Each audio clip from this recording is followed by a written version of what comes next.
La confiance en soi, c'est l'application de ses compétences et l'utilisation de ses ressources. Avancez et n'écoutez pas les chiens qui aboient. C'est un sujet récurrent dans la gestion de ses émotions et de ses sentiments. La confiance en soi. Nous allons parler, la définir avec ses deux petites sœurs. L'estime de soi et l'affirmation de soi. Ceci intégré, vous comprendrez le plan d'action en 7 points que nous allons mettre en place pour régler une fois pour toutes ce sujet de la confiance en vous. Alors, certaines personnes viennent sur le thème de la prise de parole, l'anxiété face à un événement, heureux ou malheureux, le fait de se défendre face à ses collègues, sa hiérarchie, sa famille, le fait d'avoir des soucis pour agir, se lancer, s'exposer. Mais dans de nombreux cas, pour moi, ce sont les mêmes sujets qui tombent sous le même thème, la confiance en soi. Et avant d'attaquer notre plan en 7 points, nous allons voir rapidement ces 3 concepts. Et puis conclure avec un petit outil qui peut vous servir dès la fin de la vidéo. Donc un peu de patience pour réaliser quelque chose qui va sûrement changer beaucoup de choses si pour vous c'est un sujet aujourd'hui par rapport à votre développement. Pour agir, il faut partir sur de bonnes bases. Donc c'est parti, l'estime de soi. Alors tout d'abord, il y a l'estime de soi personnelle. Tout simplement, je m'aime. Je considère que j'ai de grandes valeurs. L'estime de soi sociale. Les autres m'aiment, donc je m'aime. Son estime de soi a généralement 2 critères. 1, ce que je pense de moi, et 2, ce que je fais de ma vie. L'estime de soi peut être considérée être l'écart entre ce que nous pensons être et ce que nous voulons être.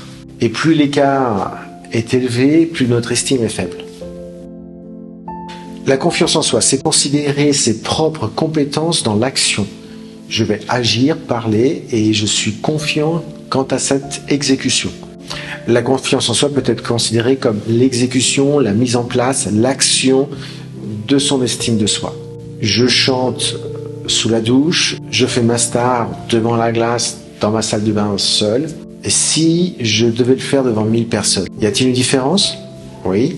Pourquoi? Pourtant, mécaniquement, physiologiquement, je demande la même chose à mon corps. Quelle est la différence? Oui, 1000 personnes.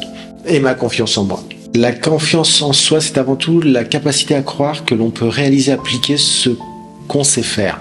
Dit autrement, la confiance en soi, c'est l'application de ses compétences et l'utilisation de ses ressources.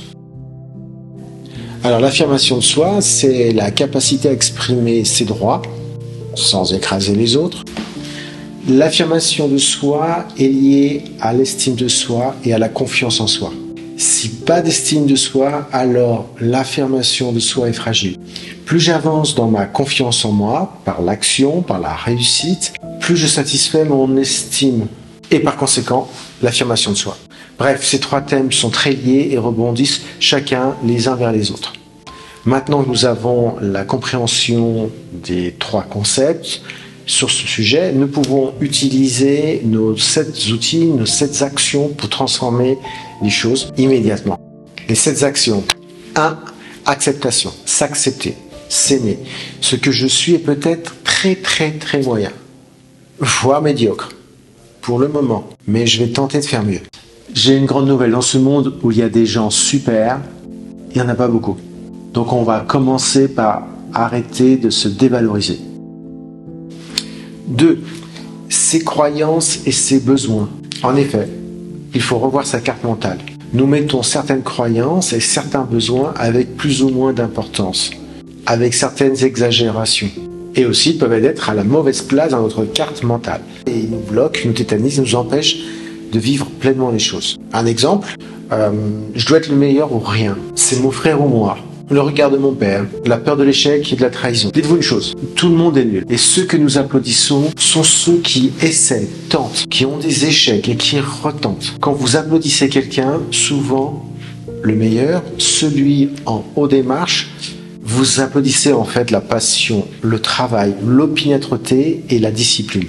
Vous appelez ça le génie et la grâce, mais c'est la passion, le travail, l'opiniâtreté et la discipline.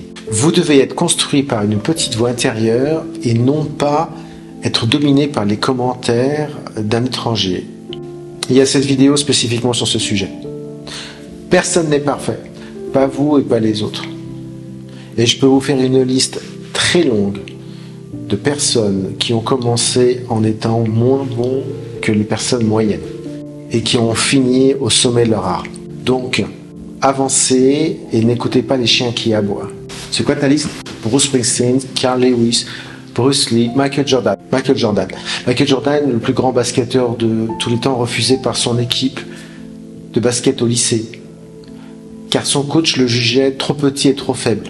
Le plus grand basketteur au monde. Un autre exemple, la mère de Thomas Edison qui reçoit une lettre du maître d'école de son fils pour lui dire qu'il est nul et déficient. Oui. Le gars qui inventa entre autres l'ampoule électrique, le télégraphe, le phonographe, la centrale électrique, la caméra, etc. Bref, un des plus grands inventeurs de son siècle. Attendez, j'en ai un autre. Frederick Smith, le patron de Federal Express. En 1965, étudiant à Yale, il reçoit la note de sa dissertation dans laquelle il parle de logistique et sa vision d'un nouveau type de société. Il reçoit un C, donc une mauvaise note. Attendez, c'est pas tout. En 1971, il lance sa boîte. Le premier jour, Federal Express, FedEx donc, envoie 350 colis. Il n'y en a que 6 qui arrivent à destination. C'est pas un échec, ça? Et ils ont continué. 30 ans plus tard, c'est 700 avions qui desservent 210 pays, 150 000 salariés, et ils livrent 4 millions de colis par jour. Le plus gros transporteur mondial. Une mauvaise note et un échec au premier essai. Plus court, vous pouvez regarder Flora Gay en 2014, 4 fois 100 mètres, donnée perdante à 200 mètres de l'arrivée. À 200 mètres de l'arrivée, elle est donnée perdante. Elle finit première. J'en ai plein des histoires comme ça. Bref, arrêtez d'écouter les gens sur ce que vous valez.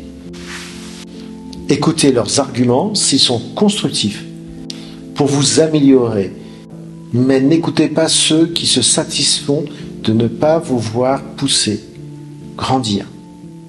Réfléchissez en valeur relative. Vous devez comparer vous à vous dans 6 mois, dans 6 ans.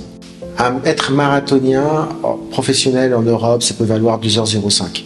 Si vous êtes à Iten, au Kenya, capitale mondiale du marathon, à 2h05, les coachs décident que votre carrière, c'est d'être fermier, pas coureur à pied. Donc, la comparaison aux autres par rapport à un lieu, par rapport à un temps, n'a pas de valeur. C'est vous comparer à vous dans un certain temps. Chacun son chemin et chacun est unique. Et le chemin de chacun n'est pas linéaire. Il y a des gens qui commencent doucement, des gens qui commencent très vite et qui ralentissent ensuite, et d'autres où c'est constamment sinuosidal. Donc, arrêtez toute comparaison. 3. Mon corps. Mon cortex limbique est connecté avec l'ensemble de mon corps. Parce que mon corps et mon esprit sont étroitement liés.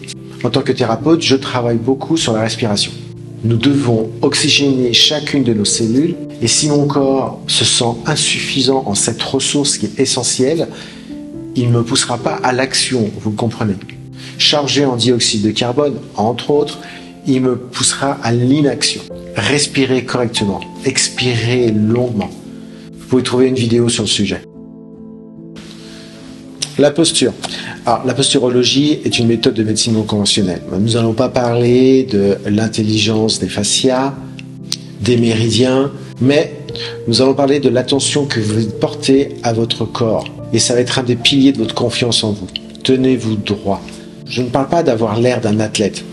Tenez-vous droit, épaules en arrière et regardez devant vous.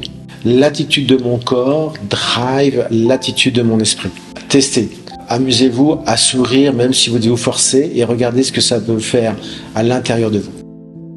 S'entourer de positifs. Virez les relations toxiques. Votre feed sur les réseaux sociaux peut être orienté sur les mauvaises nouvelles. Virez, changez vos sources d'informations.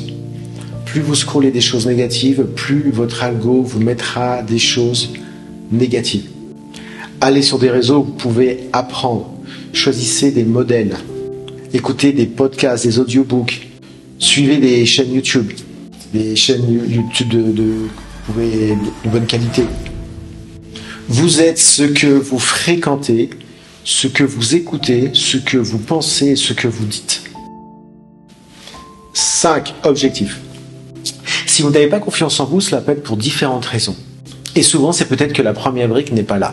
L'objectif, le sens de son action, le sens de sa vie. Je fais partie de ceux qui pensent que nous sommes construits biologiquement, physiologiquement et mentalement pour avoir une direction, un objectif, un but. Sans cela, nous tournons en rond, cherchons des problèmes, perdons notre temps sur des causes inutiles et nous perdons notre énergie de manière non constructive. C'est ce que nous appelons une erreur de cible. Fixez-vous des objectifs et s'ils collent avec une passion, bingo. Il faut satisfaire cette structure limbique, plaisir-récompense. Et derrière vos objectifs, mettez en place des objectifs intermédiaires. Ainsi, vous validerez le fait d'arriver à des victoires, des réussites et donc des récompenses dans des petits laps de temps. 6. Agir est la base de la confiance en soi. Fait est mieux que parfait. Faire avant d'être prêt. Les gens qui vous semblent réussir et avoir beaucoup de confiance en eux peuvent avoir des doutes, des difficultés, mais ils avancent par l'action. Et à force, la confiance vient. Ne cherchez pas à faire une chapelle Sixtine, dans le sens où n'essayez pas de faire de très grandes choses en une fois. Faites des petites choses. Le premier ordinateur de la société Apple était en bois, le Apple I, en 1976. Faire petit, mais faire. Avoir des idées, c'est ok. Les exécuter, les réaliser, ça a de la valeur. Tout le monde a de bonnes idées, de bonnes intentions, de bonnes ambitions. Je suis sur un projet. L'action a de la valeur. Projetez-vous dans l'action. Petite pour qu'elle soit certaine. Plein de petites actions font une grande action. Donc agissez dès maintenant. Agir, c'est être dans le mouvement vers votre objectif qui apportera beaucoup de choses, dont de la confiance en vous. Et sur le chemin apparaîtront de nouvelles idées, de nouvelles rencontres, de nouvelles connaissances. À votre avis, comment MrBeast a commencé? Ne forcez pas la confiance, ne vous focalisez pas sur la confiance en soi. Focalisez-vous sur votre sujet, sur votre produit. Je parle d'un sujet, je bosse mon sujet. Je le transforme à ma façon, avec mes mots. Je vulgarise, je fais des erreurs. C'est pas grave, j'avance. Et il y a ceux qui font et ceux qui commentent. Et c'est toujours plus facile de dire « il s'est trompé », c'est nul. Ceux qui agissent font des bonnes choses et des mauvaises choses. Mais à force, ils font de meilleures choses. Et à côté, il y a ceux qui font rien. Ils commentent. Et c'est bien plus facile. Donc, acceptez vos limites, vos erreurs, voire en rire. Et cela fait partie de la balade de votre vie. Je parle en public, je me trompe sur une liaison, une concordance des temps. Quelqu'un dans le public me corrige avec un ton condescendant, grinçant. C'est pas des fois, c'est mais parfois. Et c'est si jamais. Merci beaucoup. Mais je continue ce que je dois faire. Je ne suis pas en train de faire une dictée à l'école, mais d'expliquer quelque chose. Si cela pique, qu'il travaille sa flexibilité mentale. Moi, je continue. Ne vous laissez pas faire, pas submerger par les autres, sans écraser les autres. Remarquez que ceux qui font des choses ne se moquent pas de ceux qui essaient. Que ce soit au travail, dans les études, au sport. Car ils savent la difficulté que c'est d'avancer, de se remettre en cause, de peiner. 7e et dernier point. La discipline et la routine.